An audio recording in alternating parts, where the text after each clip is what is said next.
by member states, and in which stakeholders have to play a key role in the implementation in the next 20 years. So this is a big framework, and I think there is a lot of scope for cooperation, and we are very happy to work with the private sector, the real estate, which is a very instrumental partner in terms of skills, expertise, and implementation capacity. So thank you. I will give the microphone to Eduardo, and Daniel will introduce Eduardo, of course. Thank you very much, Christine. And I want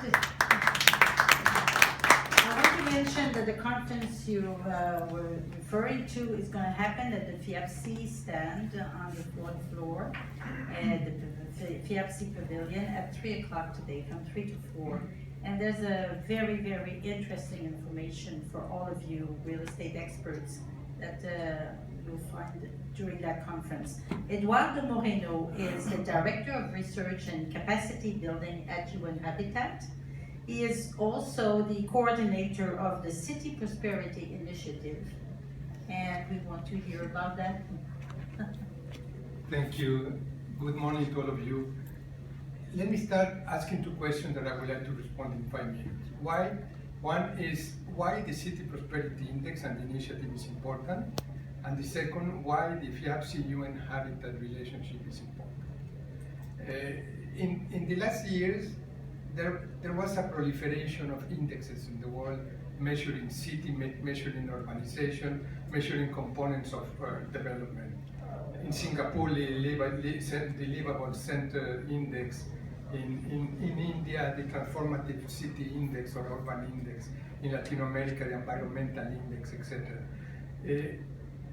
None of these indexes is better than the other. They cover different sectors, different areas, and they have different raison d'etre to exist. But UN Habitat, working with partners since 5 years ago, has been working with this index and this initiative, and I would like to say in what we are different. And this difference is important for you because it's exactly designed for your own interest.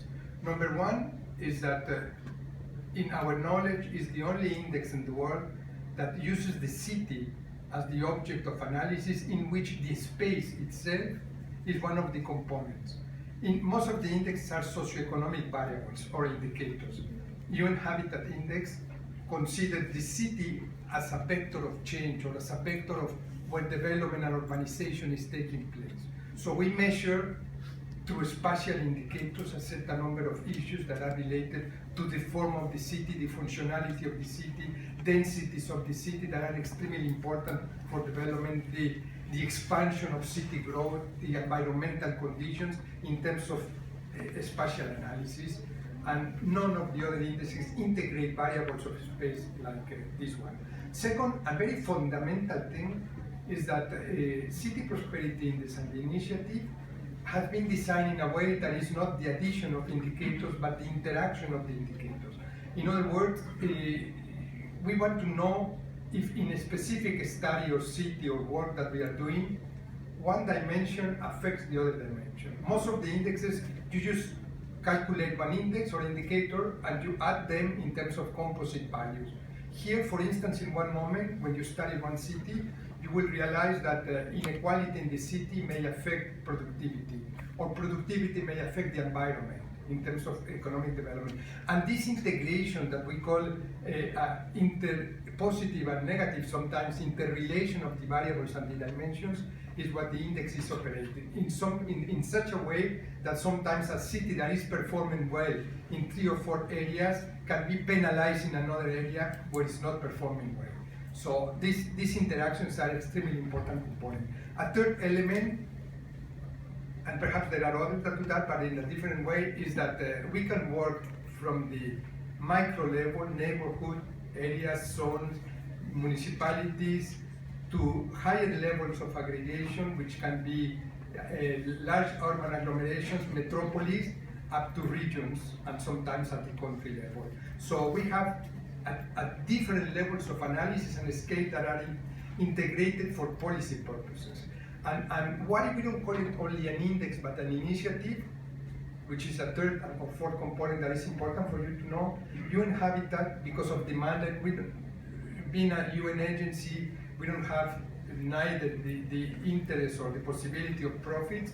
So we integrate components in what we do of capacity development, training, tool development, the possibility of policy analysis, policy simulations, and different aspects that are part of this plethora of these components of the Prosperity Index. And second, because of time, why FIAPSI-UN Habitat relationship is important. I'm going to start with example that Julia, when she's going to speak, is going to elaborate more. Only 2 days ago, we can give you the link, the Mexican government signed with the UN Habitat an agreement of City Prosperity Index for 350 cities.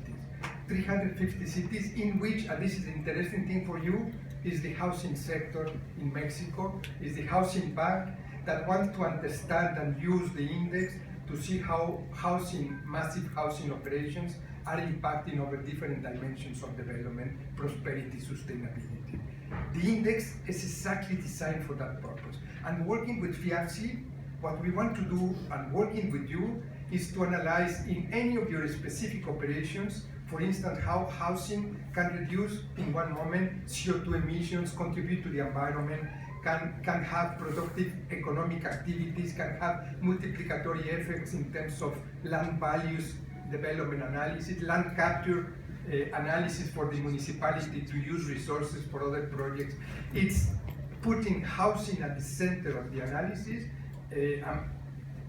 real estate in operations in which the index, what is going to do is to study not only the housing sector, not only how these operations go, but how they impact the other dimensions of development, and how the other dimensions of development can have also an impact on the housing sector.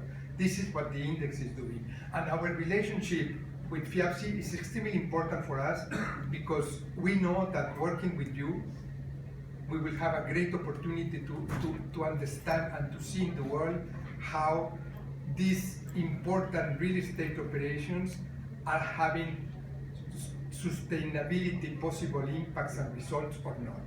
And that will be important for you because in one moment then you can show it to your governments, you can show it to your partners, to the people that are financing you, the impact and the transformative role that your operations are having in wherever you are working there.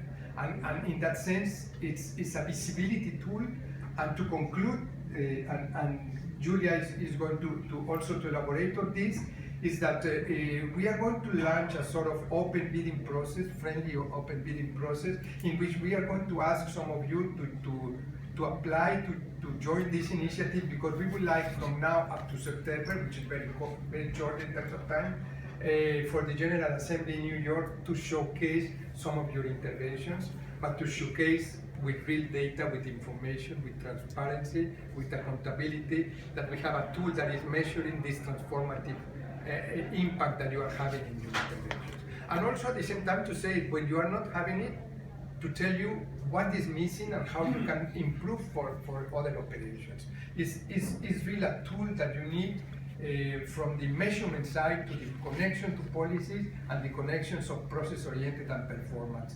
And in that sense, we believe we have a win-win situation, and we are happy to subscribe this agreement with FIAPSI. Thank you very much, Ricardo. So now we'll hear from Julia Lavagna, who is research assistant at UN Habitat. She will tell us about the CPI benefits and opportunities, and we'll discuss a case study with the CPI and the Mexican National Housing Bank. Thank you, Julia. Thank you, Dana, and good morning, everybody.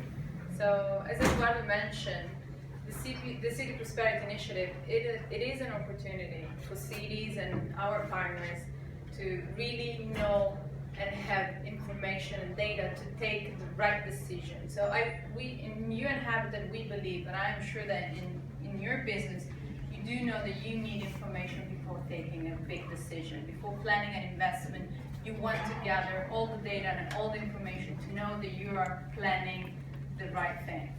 And that's exactly what we're doing with the CPI. We provide a basis of information and data that helps city governments, but any kind of partners, to guide their own investments and to know how to better plan and develop the city context. So this is why we already have more than 500 cities that joined this initiative, and this is why we're working hard with local governments, and now we're exploring this possibility to work with the real estate developers in order to really promote a more sustainable development of cities. So what is the CPI doing? The City Prosperity Initiative is not only, as Eduardo mentioned, an index, so that provides you basically numbers on how the city is performing. We call it prosperity because we're looking at that in a holistic way, so we look at any kind of, from the economic development to the environmental sustainability to the quality of life. We really access all these dimensions, and we provide real information on the city. So first of all, the City Prosperity Initiative is a tool to measure the city performance, I would say. Second, it provides information that helps partners to understand the dynamics happening in the city, and that is a crucial issue in order for you to know better, know how to invest, where to develop, and especially how to do it in the best way. And finally, it's an initiative that we see the opportunity for local governments and the private sector to collaborate. It's an initiative that brings people together and makes this collaboration happen.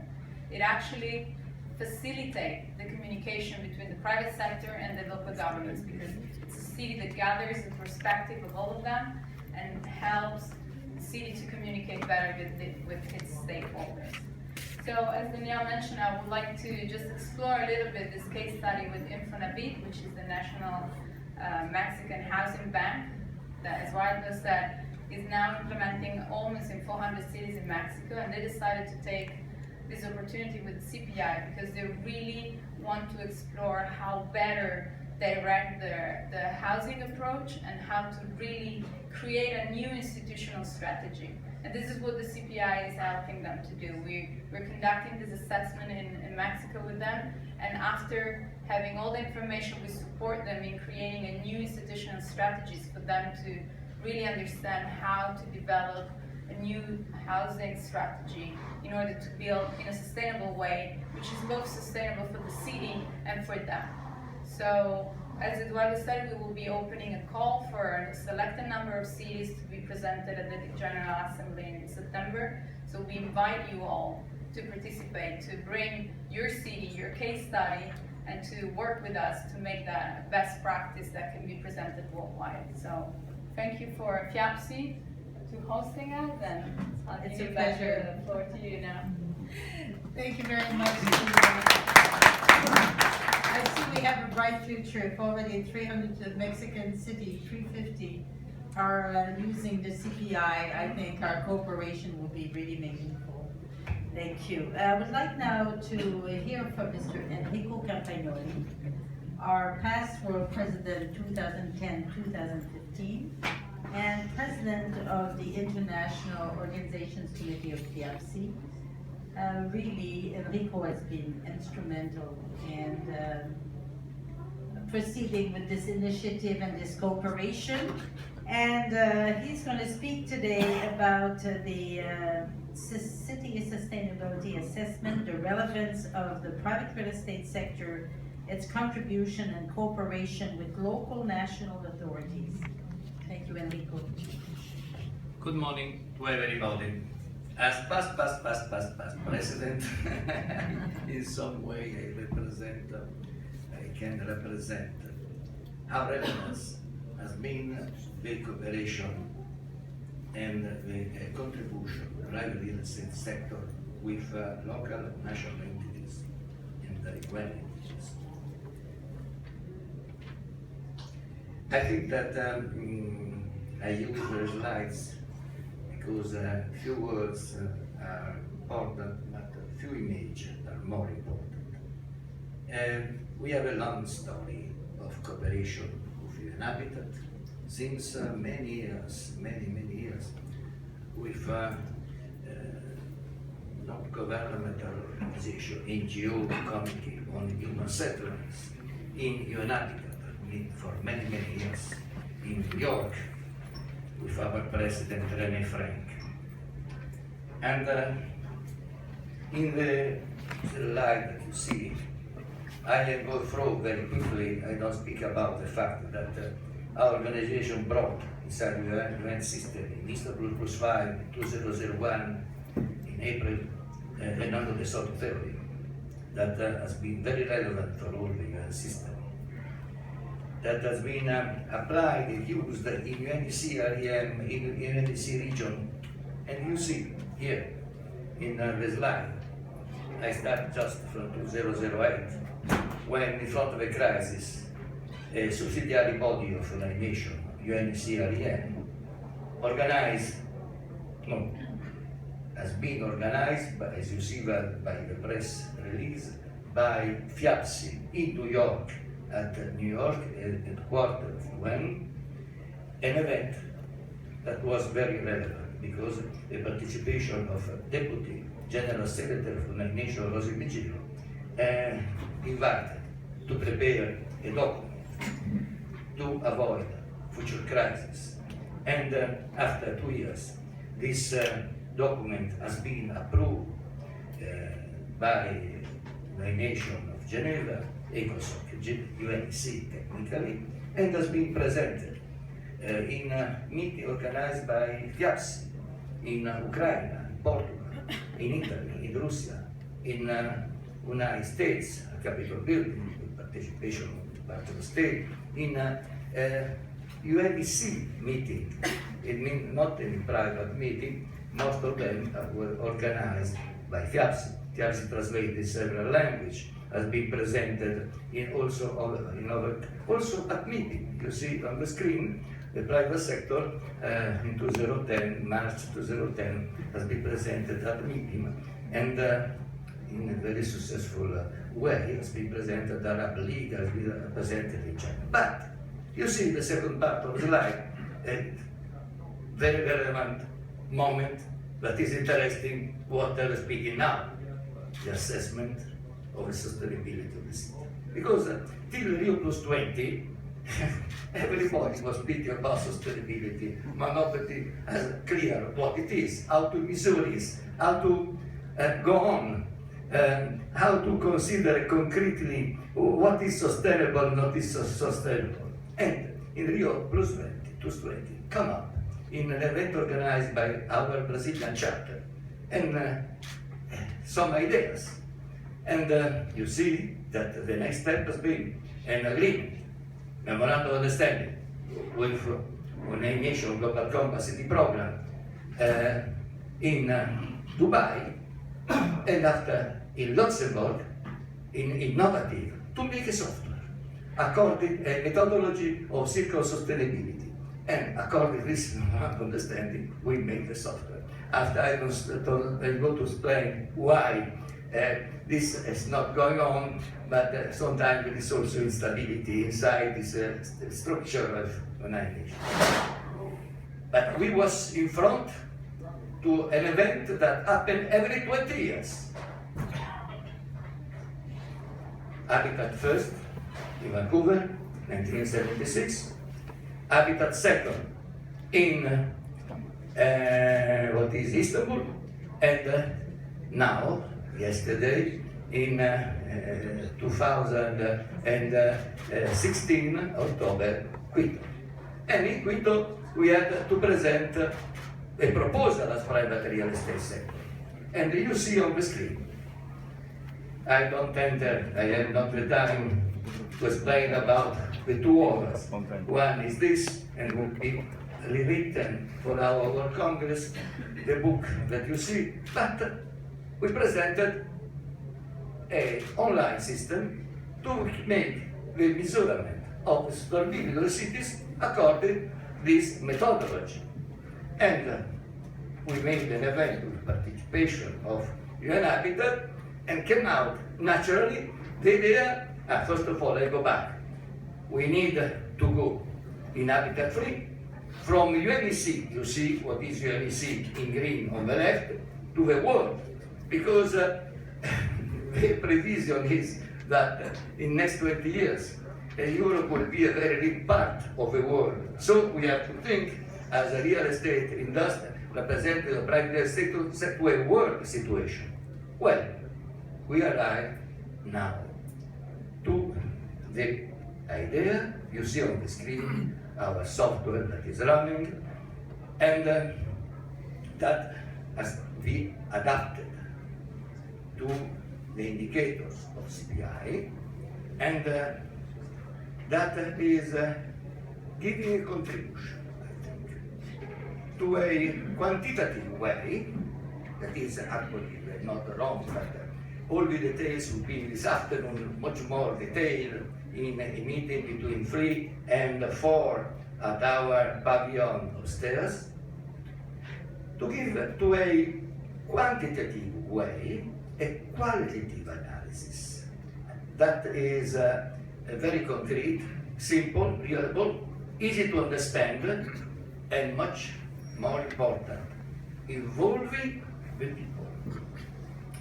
That is something very relevant, because sometimes numbers are numbers, but the involvement of the people, the participation of people, the sensibility of the people can give to the same numbers different interpretation. I don't, my time is running out, Yes. and I finish here. Contribution, more details you see this afternoon at the meeting between 3 and 4. Cooperation, the joint letter you see on the side, and letter of intent is ready now to go upstairs to have a letter of intent, if I'm not wrong. And this letter of intent is something that is a gift, not only for your birthday, but I think also for all our organization. Promotion, and I finished. New York, Susan Griffin, not here? Griffin, no? Okay. New York, the FIAPS USA is organized on April 4th, a very important luncheon event in New York, where it will be possible to promote this initiative. And after Nandoga World Congress in Moscow and in Dubai, we will have World Habitat Day followed by Fitness Camp. Yeah. Thanks very much for your attention.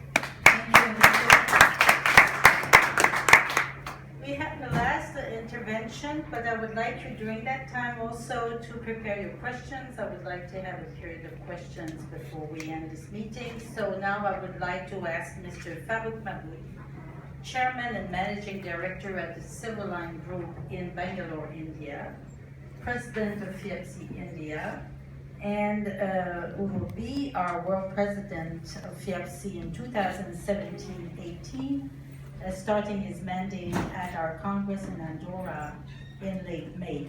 So I would ask Mr. Farooq Mahmood to speak about the next steps in the cooperation between FIAPSI and UN Habitat.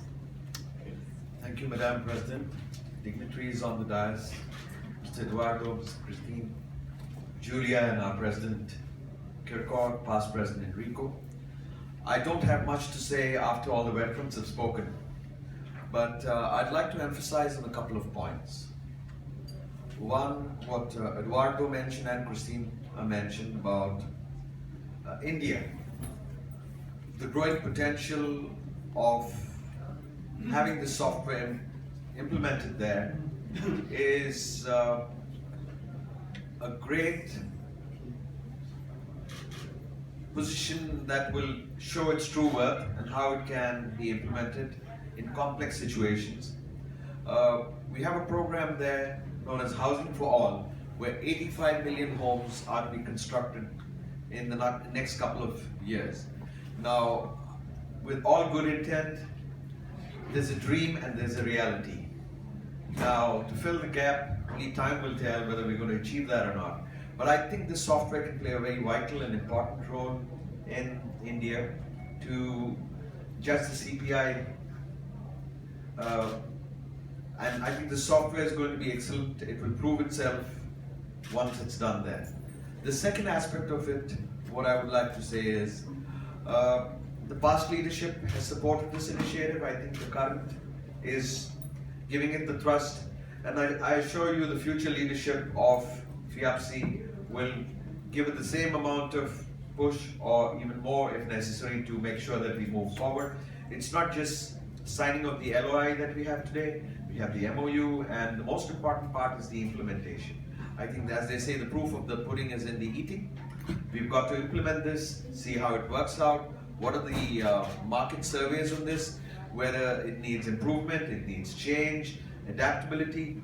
There's no such thing as one size fits all. I think it needs to be customized to each need and requirement. Though the general parameters, the general footprint would be the same, but I think local conditions, local issues could be implemented to further upgrade the software from that perspective. I'd also like to highlight one or two important aspects of this agreement. FIAPSI, a non-profit organization in the real estate sector, and United Nations with its reputation.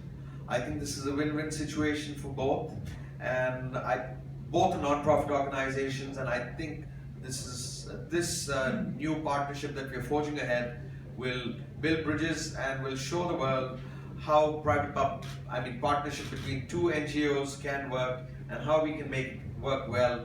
Thank you very much, Danielle, and I hand it over to you for the questions. I think I've not exceeded my time. Done very, very well. Thank you very much. Before I come to the questions, since time is of the essence, we have 5 months to prepare before the General Assembly. And Eduardo was mentioned that before we reach that time in September, it would be ideal if we could have some cities that implement the tools that we're talking about. Can I have a show of hands? Is there anybody in the room who thinks that they can implement this in their city with their local authorities? Yes? Okay, very good. Thank you very much. So now, any questions? Which is the city? Kiev. Which is the city? Kiev. Kiev, in Ukraine. Very good. Yes? Madrid. Madrid, very good. Would you kindly bring us your business card at the end? Because we won't forget you. Yes, Lebanon, okay. Beirut, Lebanon. Dubai, very good. Please bring us your business cards, please. Yes? Nice, okay. Very good. We already have 5 cities. So now I'll take your question. Taichung, Taiwan, 6. Yes, I will very try. good. Thank you very much. Now let's go to questions. Anybody has a question for our panelists? Yes, Katerina. My question is it needed to have special skills or special knowledge to use this tool for the city, for government, or for those who will be in touch with this tool? So what is needed specially for that? Enrico, would you like to answer this question? Eduardo. Katarina, this is an excellent question because it helps also to Madrid, it helps to the other cities, Dubai, etc., that express willingness to participate. This is what is different exactly with this index, is that United Nations will provide training. We have specialized tools and products that we are giving to the cities, because our idea is that at the end of the process, the city will be able to continue measuring sustainability and prosperity by yourself, because we don't have, which is nothing wrong with a company, private company doing this, creating some level of relationship and dependency. This is not our interest. Our interest is to empower the city to do this in the future, and you can always call us because we are always improving with the ideas and the products that we are developing. So we provide this training, we organize training in the cities, we create local teams working with the cities, obviously, and to clarify something, data produced is data that exists in cities and governments, and where this data doesn't exist, we have developed also some tools to produce quick data, but good data that can enable us to tell us which is the state of the city and how we can measure performance. Remember, the most important thing is that even for the north, not only for poor cities in the south, many cities in the north, they don't have baseline information, where they are today, how they are changing, and which things are changing for the good and which things are not. And this is what we are doing. We are creating the baseline, the targets, and we are measuring that with you. and in order to connect to your specific programs in terms of real estate, housing, what you are developing, and to see how they are impacting as well in the city. So it's really a fantastic tool to clarify that we are not testing with you. We have already 5 years working on this. We have more than 500 cities where we are implementing this, so we know what we are doing. And I think that's important to say this. Thank you very much. I think it is very important. So the cities who are trying out, they're not guinea pigs. Actually, they can do a real study in a professional way with the guidance of human habitat. Lily, please. Hi. I really show my very strong interest about this subject, but I have one question because it's not politics, but Taiwan is not belong to the UN. So in this case, is it you will still come to Taiwan to or Taichung, to help me to? No. No. So how can I invite those UN people come to our country to talk to our mayor, to do some changes, for the solutions? Okay, that's my questions. I don't know. It's not about it. It's an extremely relevant question. Let me tell you that the UN are different bodies, different organizations, and different, I would say, objectives. If you're talking about General Assembly member states, I understand the political sensibility of Taiwan versus China. But working at the technical level, we don't have absolutely any problem. And we can face not only situations like yours, but others in which, in some countries that have a strong central government, sometimes we work with municipalities or cities that represent the opposition, or that represent a completely different parties and conditions. We don't have any problem. We are a technical department, research department, working at the policy level issues. So if you invite us, we will be there as soon as we can without any problem. Yes, we have a question from the gentleman from Madrid. Thank you. I'm a real estate developer, but I just want to know if you can summarize how do you simplify the index. I mean, such a modern terrorist like status flow, with the index of poverty and development, and I don't know the theory about this sometimes complex index that in our business mostly just one is the index, which is the nose sometimes, So how can this work? Thank you.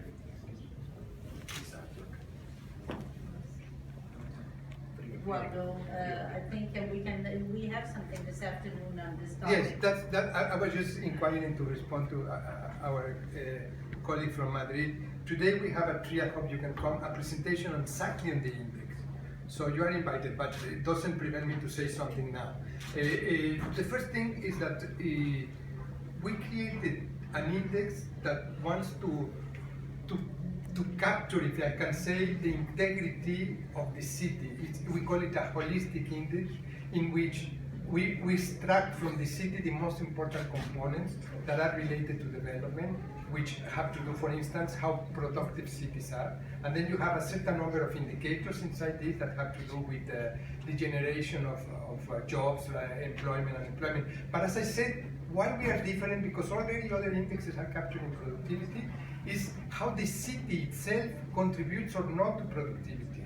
And we measure things that are fluid and difficult to capture, but we have already the tools and software to do that. To give you in the productivity example too.